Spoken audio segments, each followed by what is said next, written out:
Thank you so much, Miss Chi, for inviting me to speak to your beautiful community today. I'm really excited to be able to do this short presentation for you.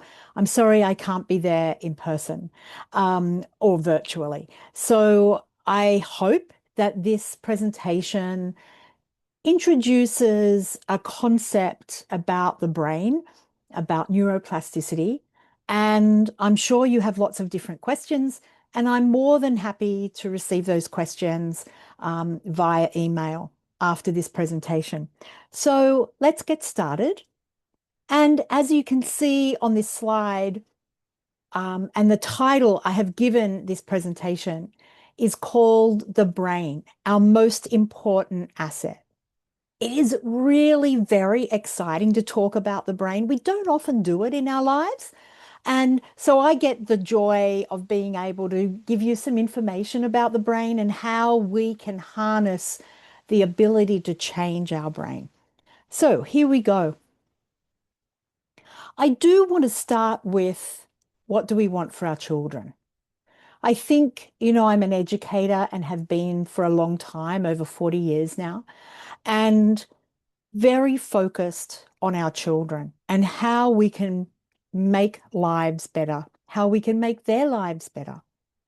And the World Health Organization said that these qualities that I have here on the screen are what creates good mental health. So, what do we want for our children? We want them to realize their full potential. That full potential is different for everyone. No child um, can be compared to another. So, but we want each child to fulfill their own potential. We want them to cope effectively with the normal stresses of life. Life is stressful. And and though we need to be able to cope with those stresses. We want them to be productive and fruitful in their community and make a contribution. And we want them to feel fulfilled, and we want them to have a really good sense of well-being. And of course, to be a great human being, we need to be empathetic and compassionate. And all of those things together, as I said, the World Health Organization has said, this is a definition of good mental health. And of course, all of those things that I just talked about, all of those start with the brain. Why does it start with the brain? Because the brain is complex. The brain is very, very powerful. And it's absolutely amazing. If you think about it, we have the ability to shape our brains, and our brains also shape us. So there's this interaction of where, you know, our brain is changing all the time, just with what we do each day. And that makes us who we are. How we interpret the world makes us who we are. But the beautiful thing about the brain is that we can also change it. So just like our founder, Barbara Arrowsmith Young, says here in this quote, just as our brains shape us, our brains, we too can shape our own brains. You know, I quite often think when I wake up in the morning, um, I just get up and do the chores. I turn off the alarm. I choose what I'm having for breakfast. I think about what is going to be in my day, and I get about organizing my day. I'm sure you do the same, very similar things when you wake up in the morning. Do any of us stop to think that it is our brain that is helping us get through all of those activities that we have each day? Probably not, but it is. And any task that we need to do in our day, whether it be very, very simple, like turning off the alarm clock, to very complex pieces of work that we might need to do for our employment or for the family, our brain is working to help us complete those tasks. And how does it, what's happening in the brain? when we complete those tasks? Well, there's a series of highways and stations or networks or connections in the brain that come together to help us complete those tasks. Every set of tasks we have use different networks or a different combination of networks. So next time you are turning off the alarm, tying your shoelaces, or doing something very complex, try to stop and think, oh boy, my brain is making me or helping me do these tasks. We have many, many different networks in the brain. These are just some of them. And these are the networks, we have networks for memory, for executive function, that part of our brain that helps us plan and organize. We have networks for decision making. We have networks for language, for mathematics, for art, for writing. We have networks for socializing with our friends and our family. We have networks for finding our way around the city, even around our own homes. We have networks to take notes in a meeting. We have networks for managing our household tasks. We have networks for managing our family's calendars, which sometimes can be quite complex. I'm sure you know that. So those networks come together. They bring this concept of cognitive functions together to complete those tasks. The cognitive functions are all individual, but then come together in a network. So our work at Arrowsmith really focuses on the cognitive functions of the brain. Now, there are many, many, many different cognitive functions of the brain. Here are 10 of them.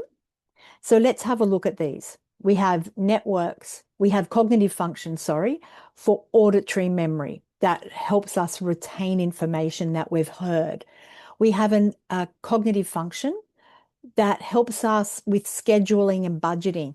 And that's also the cognitive function that is responsible for mental calculation of number. It's like the calculator in our brain.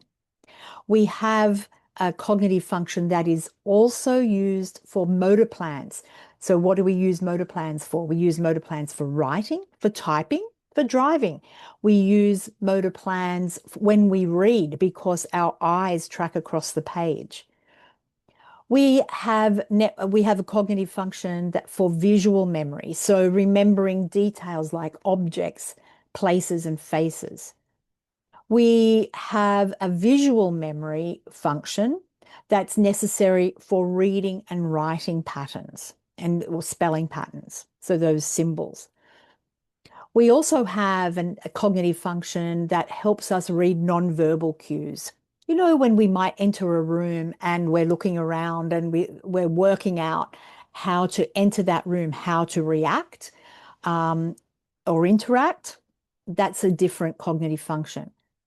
And I mentioned this earlier, we also have a network for executive function. So that planning and organizing in language, how to complete tasks. We have a really important cognitive function that helps us understand, comprehend, grasp relationships, reason, critically think. We have a different cognitive function that helps us with phonemic awareness. So understanding how the symbols form sounds. And then we have a different cognitive function that helps us encode language for expression. And these are just 10. There are many, many others. But these are probably what we see in our work, probably some of the most important cognitive functions that we need in our daily lives to get through our day. One of the things we like to do at Arrowsmith is think about this concept of a cognitive lens. So think about tasks, a bit like what I just talked about. Think about a task and think about it now with a cognitive lens.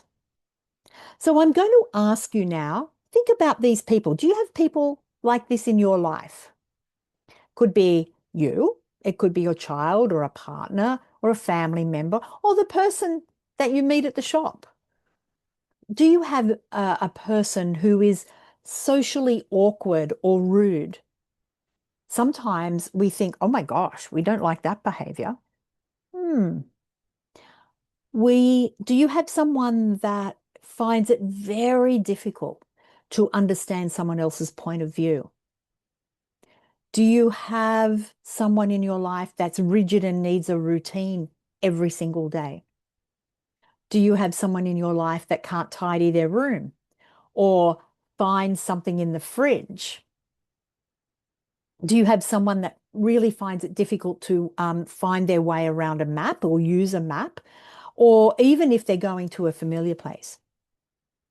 Do you find someone that can't follow instructions or won't follow instructions? We might think they won't follow instructions, but actually maybe they can't.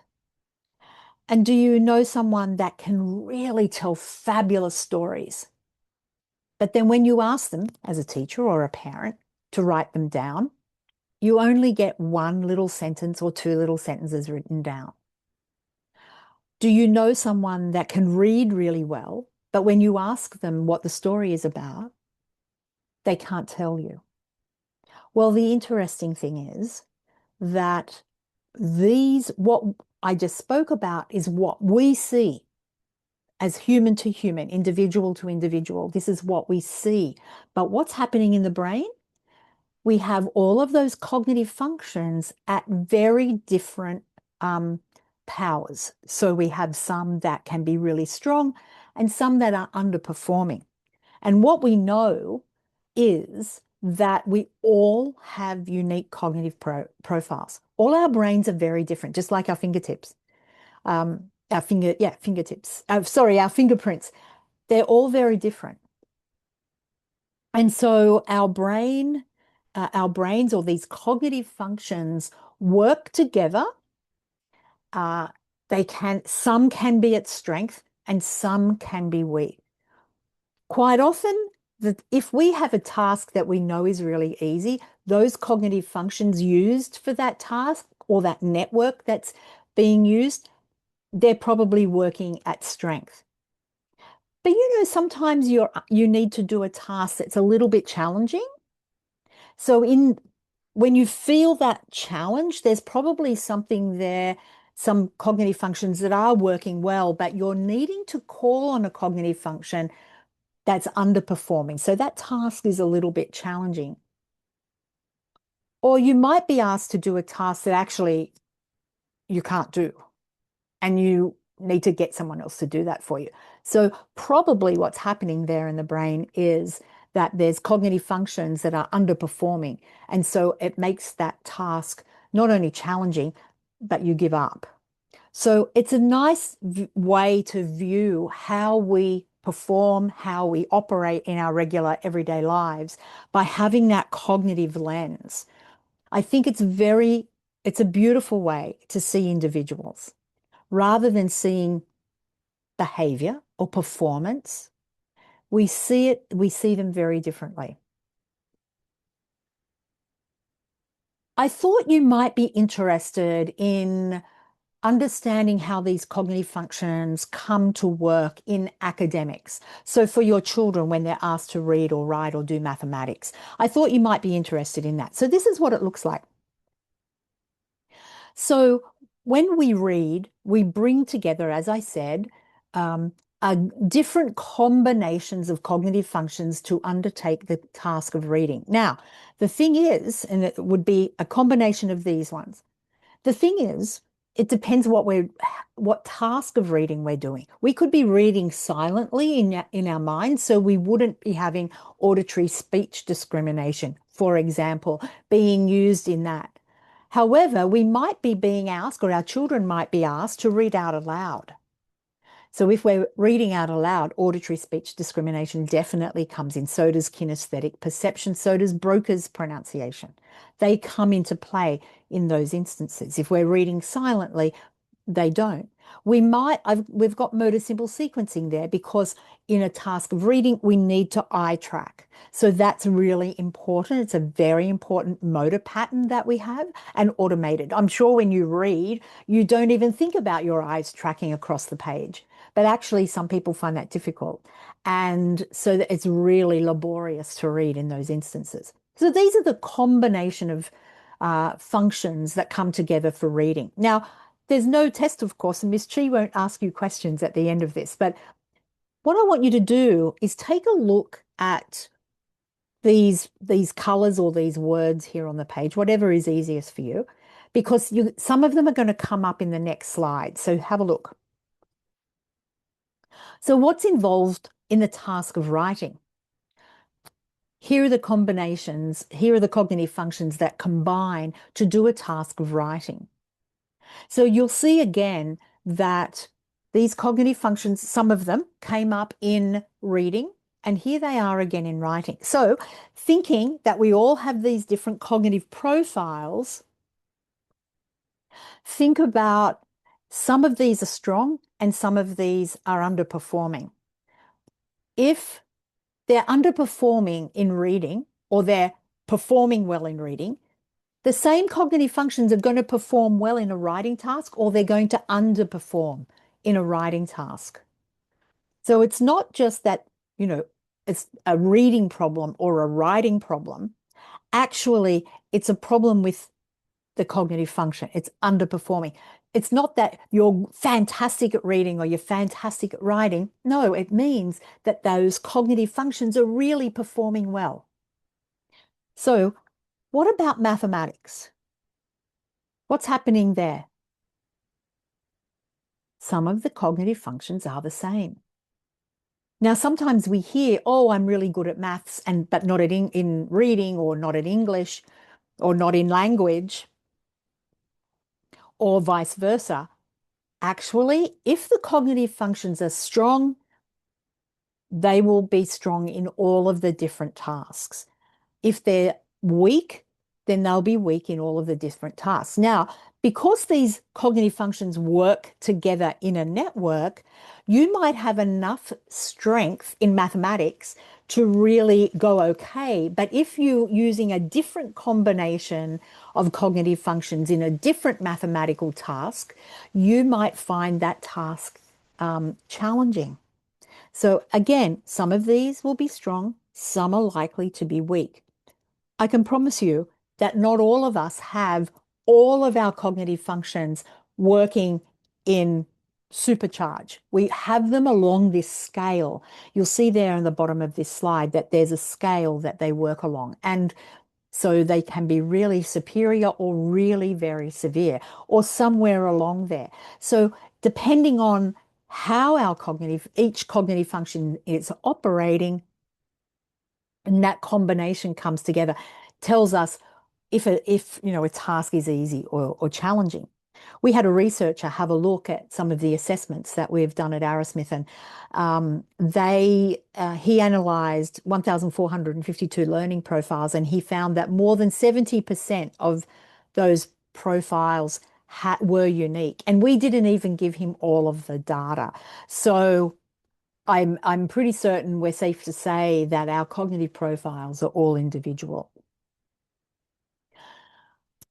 So just before I finish up, I thought I would use this same concept of cognitive functions and looking underneath. So just like I looked under, the reading and writing and mathematical tasks and what cognitive functions are being used there, let's do it now with diagnoses. Now, we all know that a diagnosis is given because a professional sees usually a child, can be an adult, but sees a child perform a task, interacts with a child, and then they observe that behavior and make a really professional assessment of that particular child or adult. And though they're very global assessments, what we like to do at Arrowsmith is go underneath the label. That's what we call it. Go underneath the label of those assessment, of those diagnoses, and look at the cognitive functions that are involved here. So a bit like I did with reading, writing, and mathematics, let's have a look at these. Underneath the label of dyslexia, usually a, a, a difficulty with reading. It can have some other aspects attached to it. But here are cognitive functions that are required for reading. We also already looked at some of these in the last one. I think I had 10 up in my last slide. So here's a combination of 7 that could be underperforming in a diagnosis of dyslexia. Some may be very strong, but some may be weak as well. And um, yeah, and if the critical functions are underperforming, then you're likely to have challenges in reading. Let's have a look at dyscalculia. Here are the cognitive functions required to do mathematics. Some of them, remember, I had a few more in my slide before. And if some of these cognitive functions are underperforming, and depending on the degree or the number or the quantity of functions that are underperforming, a child or an adult might get a dyscalculia diagnosis. The same with dysgraphia, the writing ability to write clearly and precisely and quickly. These combinations of cognitive functions need to be used in that task. So if any one of these is underperforming, then they could get a diagnosis of dysgraphia. Here's memory difficulties. Wow, look at all of these. Now, if you remember at the beginning of my presentation, I said there's auditory memory, there's visual memory, there's lots of different memories. And it's so, and you'll know this in your own life too. You might have a really good memory for numbers, but you might not be able to remember, a set of instructions. Very different. Because why are they different? Because you're using different combinations of functions or the networks are different that you're using. So here's some of the cognitive functions that help us with different types of memory and executive function. Now, I don't want to go into a long explanation because I have a whole presentation on this, but the executive function is your prefrontal cortex, the two functions here in your left and right. That is nonverbal thinking on the right and symbolic thinking on the left. So planning and organizing in non-language and planning and organizing in language. But the executive function can't perform by itself. It needs to call on other cognitive functions to help complete a task or plan to complete a task.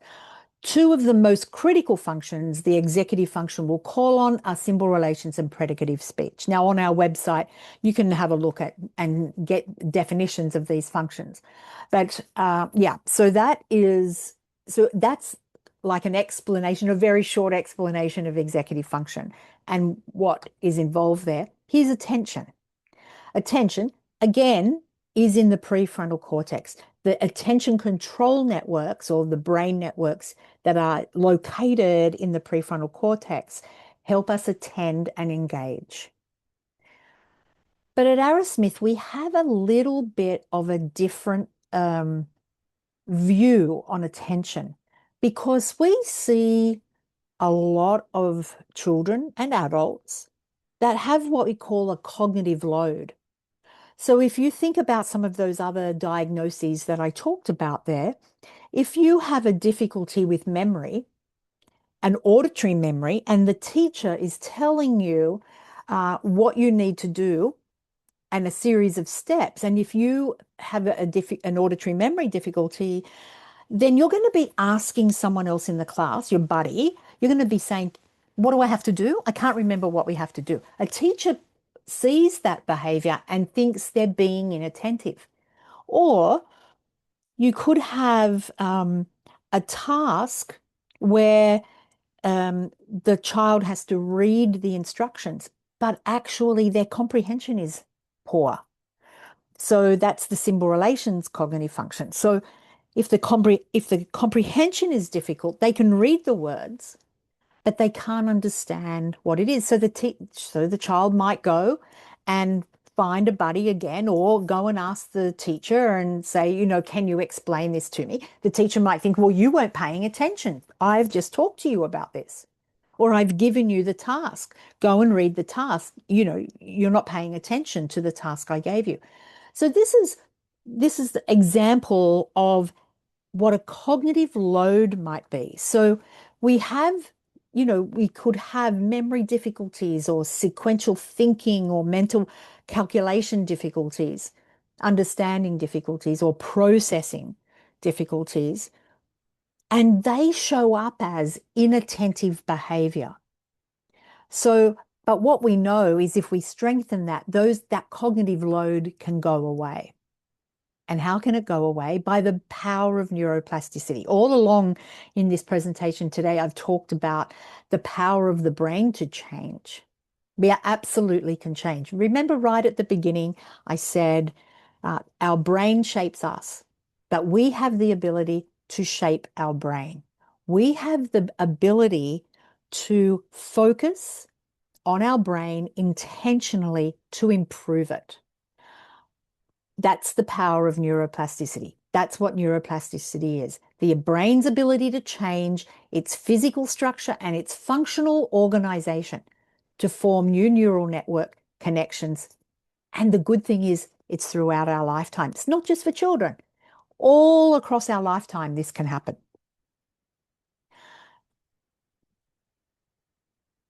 Oops. The concept of neuroplasticity is neutral. It's neither good nor bad. But the concept that we have to remember is we have control and the brain will adapt to what it does most. So if you think about these two concepts together, the neuroplasticity is neutral. It's neither good nor bad, and the brain will adapt to what it does most. You can work that and say, okay, if I'm doing something over and over and over again that is good and that's going to help my brain, we're using neuroplasticity in a positive sense. But if you are doing something over and over and over again that rewires the brain in a negative way, then that can be a negative outcome of neuroplasticity. Now, that's all I'm going to say about neuroplasticity. We have the ability to change. There's certain principles on which it can change. I'm going to put here, you might want to take a photo of this while this slide is up right now. But on our website, we have a guide to neuroplasticity. So you might be very interested in reading that. And it goes into a lot more depth of understanding in terms of what neuroplasticity is. And on our website also, which is on here on this slide, there's lots and lots of information about what that might, about, all of what I've talked about today. And in our book section also, there are a number of books that you might be interested. The one that's on here now called Brain School and The Brain Pioneer actually are PDFs, so you can download those ones. The Brain That Changes Itself, and The Woman Who Changed the Brain are books for purchase and not on our website. But also The Brain That Changes Itself by Norman Doidge has chapter 2, which is on the work of Barbara Arrowsmith-Young. And Barbara Arrowsmith-Young is the author of The Woman Who Changed Her Brain. So that's it. It's been delightful to present this for you today. And I really look forward to receiving any questions you may have. And please let Miss Chi know and she'll get them off to me and I can send you responses. Thank you again for asking me to come along today and be part of your meeting. And I look forward to perhaps meeting you another time. Thanks so much.